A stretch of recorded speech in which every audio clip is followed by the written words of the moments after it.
Bitcoin a repris un peu de terrain ces dernières heures avec un retour progressif vers ses niveaux de début de semaine dernière. La baisse du week-end a été en partie absorbée et ça a permis au marché de souffler un peu après plusieurs sessions très volatiles. Mais on reste dans un contexte relativement tendu. Les volumes sont irréguliers et les flux ETF montrent que les investisseurs restent prudents. Rien qu'au 5 décembre, BlackRock a enregistré 32,4 millions de dollars de sorties, alors qu'en face A et 21 Shares signaient plus de 40 millions de dollars d'entrée. Tu sens que le marché bouge encore de manière très sélective. Bref, les acteurs traditionnels avancent toujours, même si le marché, lui, reste en mode hésitation. Du coup, on évolue vraiment au jour le jour, sans direction franche, en attendant le discours de Powell mercredi. Ce sera l'événement le plus important de la semaine. La Fed va clarifier sa posture pour cette fin d'année et derrière, la crypto réagira comme d'habitude en fonction du dollar et des taux. Bonjour à tous, moi c'est Guillaume, bienvenue sur la chaîne Objectif Lune. Nous sommes aujourd'hui le lundi 8 décembre, on va décortiquer ensemble le graphique du Bitcoin suivi de sa dominance avant de finir cette vidéo par le graphique de la Total 3. Et avant de rentrer dans le vif du sujet, faisons un rapide tour sur le marché. Le marché reste bien orienté aujourd'hui, le Bitcoin gagne 2,48% autour des 91 600 dollars, porté par une dynamique acheteuse toujours présente. L'Ethereum suit avec une progression de 3,06% à 3131 dollars. XRP progresse de 2,71% autour des 2,08$, tandis que le BNB, lui, progresse de 1,25% et s'échangeant à 903 dollars. Solana reste dans cette dynamique puisqu'il progresse de 2,69% à 135 dollars. Bref, une belle brochette de verre sur les principaux actifs aujourd'hui. Reste à savoir si cette dynamique peut tenir parce qu'on sait tous que le marché peut se retourner très vite et avec le discours de Powell mercredi, l'ambiance peut changer en quelques minutes. D'ailleurs, allons voir ce que nous réserve le graphique du Bitcoin. Je vous en ai parlé hier dans la newsletter. D'ailleurs, si tu ne le reçois pas encore, je te laisse le lien pour t'inscrire gratuitement dans la description. Nos targets pour le moment n'ont pas bougé. On est censé aller chercher la zone des 96 314 et des 104 034 avec une zone de best price qui est comprise entre les 99 712 et les 101 086. Zone qui est en corrélation avec le retracement de l'ensemble du mouvement baissier initié depuis le 27 octobre. Donc sur les 0,5 et les 0,618 de Fibonacci, c'est-à-dire les 98 500 et les 102 724. Si on regarde du côté du RSI, on peut voir que notre dernier plus haut commence à être sous pression, que si celui-ci casse, nous serions dans une continuation haussière et nous pourrions donc aller chercher nos targets. On peut également croiser avec une prolongation ici à ce niveau-là et on peut voir que ça nous donne une zone qui rentre en corrélation avec les targets que je vous ai donnés un petit peu avant, donc sur la zone des 97 976 et des 104 315 avec une zone de base price sur les 100 766 et les 101 894. On attendra de voir un petit peu ce qui se passe à ce niveau-là pour voir si effectivement on continue à la hausse ou on repart à la baisse. Pour continuer à la hausse, il faudrait que notre RSI ici vienne casser notre pivot haussier. Dans ce cas-là, on pourrait retracer l'ensemble du mouvement haussier depuis le 6 octobre. Et dans ce cas-là, on irait chercher la zone de target sur les 0,5 et 0,618, c'est-à-dire les 103 399 et les 108 780. Ce que je vous propose maintenant, c'est de passer sur le H4 pour voir un petit peu ce que ça donne sur plus court terme.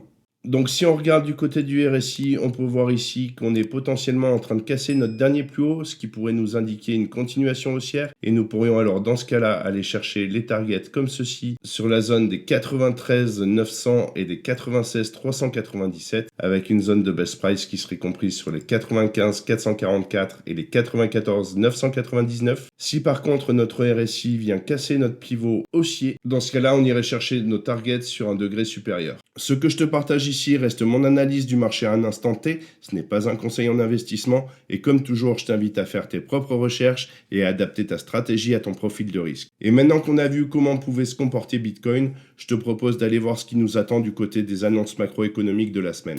On a clairement eu un agenda macro chargé qui peut secouer les marchés cette semaine. Dès demain, ça démarre avec les chiffres de l'emploi aux États-Unis, avec l'ADP suivi des JOLTS pour septembre et octobre. Ce genre de données peut toujours créer un petit frisson sur les marchés, surtout si on a des surprises par rapport aux attentes. Mais le vrai moment clé, c'est mercredi soir. La décision sur les taux de la Fed, les nouvelles projections économiques, puis la conférence de presse de Powell. C'est le trio qui peut totalement redéfinir le sentiment du marché pour les semaines à venir. Tant qu'on n'a pas ça, on reste un peu dans le flou, même si le marché montre une légère dynamique à court terme. La réaction de Powell fera toute la différence. Jeudi, on enchaînera avec plusieurs chiffres liés à l'inflation industrielle et à l'emploi, dont le PPI et les demandes d'allocation chômage. Ça peut ajouter un peu de volatilité volatilité, surtout si la veille Powell a déjà mis le marché sous tension. En bref, on a pas mal de données qui peuvent faire bouger le marché, mais tout le monde attend surtout mercredi soir. Donc reste attentif, évite les décisions trop impulsives et on laissera les annonces dessiner la suite. Et ce que je te propose maintenant, c'est de passer sur le graphique de la dominance du Bitcoin.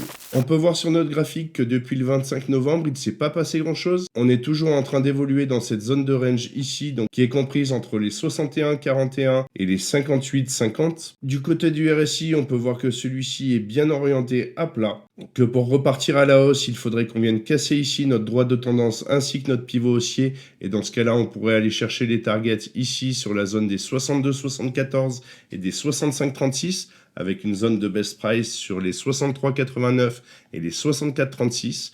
Si par contre notre RSI vient casser notre pivot baissier, dans ce cas-là, nous serions dans une continuation baissière et nous pourrions aller chercher les targets ici sur les 52,98 et les 47,76 avec une zone de best price sur les 50,68 et les 49,75. Pas grand-chose de plus à dire sur le D1. Donc ce que je vous propose, c'est de passer tout de suite sur notre graphique en H4 pour voir si on a un petit peu plus de données. Nous voilà donc sur le H4. On retrouve bien ici notre zone de range en rouge, ainsi que les targets que je vous ai donnés sur le graphique en D1. Pour valider cette hausse, il faudrait qu'on vienne casser ici notre dernier plus haut RSI, par la même occasion notre pivot. Dans ce cas-là, on irait bien chercher ces targets-là. Par contre, si notre pivot baissier casse, dans ce cas-là, on pourrait se projeter comme ceci et ça nous donnerait des targets qui seraient comprises entre les 56,96 et les 55,22 avec une zone de best price sur les 55,88 et les 56,20. Donc si on résume, soit effectivement on vient casser ici notre dernier plus haut RSI et notre pivot haussier pour aller chercher une phase de la dominance sur les 65,23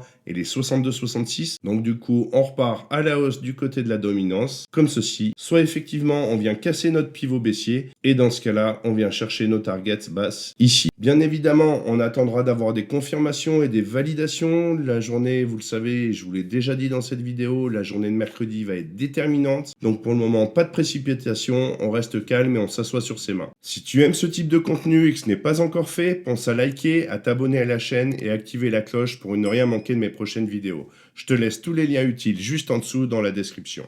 Et ce que je vous propose maintenant, c'est de passer directement sur le dernier graphique de cette vidéo, celui de la Total 3. Nous voilà sur le graphique de la Total 3. Pour rappel, c'est la capitalisation totale du marché crypto sans le Bitcoin ni l'Ethereum. En gros, c'est la somme de tous les altcoins. Donc si on regarde déjà dans un premier temps au niveau du RSI, on peut voir qu'on a une divergence à plat qui s'est mise en place entre le prix et le RSI, que pour le moment le RSI a du mal à s'extirper par le haut et qu'on n'est pas loin de casser notre dernier plus haut.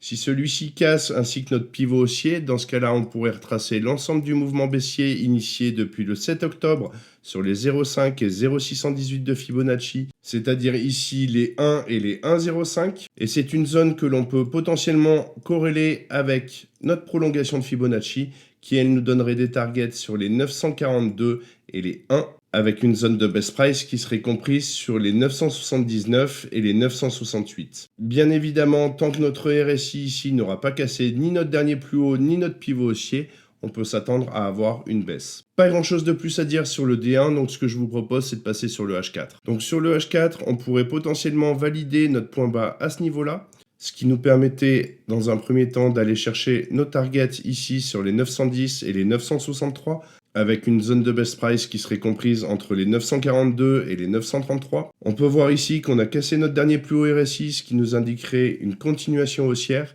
Et dans ce cas-là, ça nous permettrait de nous projeter comme ceci sur la zone des 892 et des 876 avec une zone de best price comprise entre les 885 et les 887. Ça, c'est nos targets à venir chercher à court terme. Et si notre RSI vient casser ici notre pivot haussier, dans ce cas-là, on serait dans une continuation haussière sur un degré supérieur et nous pourrions nous projeter ici sur les 925 et les 973 avec une zone de best price qui serait comprise entre les 947 et les 955 et on peut voir que cette zone serait en corrélation avec les targets que je vous avais donnés avant sur le D1. Pas grand chose de plus à dire ici sur la Total 3. Voilà, je pense qu'on a fait le tour pour aujourd'hui. Donc si on résume, on reste dans une zone encore un peu floue, même si le marché montre une petite hausse à court terme. Cette incertitude risque de durer jusqu'au discours de Powell mercredi. Donc si tu es sur les marchés d'ici là, reste vigilant. Garde un œil sur tes positions et évite les mouvements trop ambitieux tant qu'on ne sait pas comment le marché va réagir aux annonces de mercredi soir. De mon côté, je te souhaite une excellente semaine et comme toujours, prends soin de toi et tes cryptos. Ciao!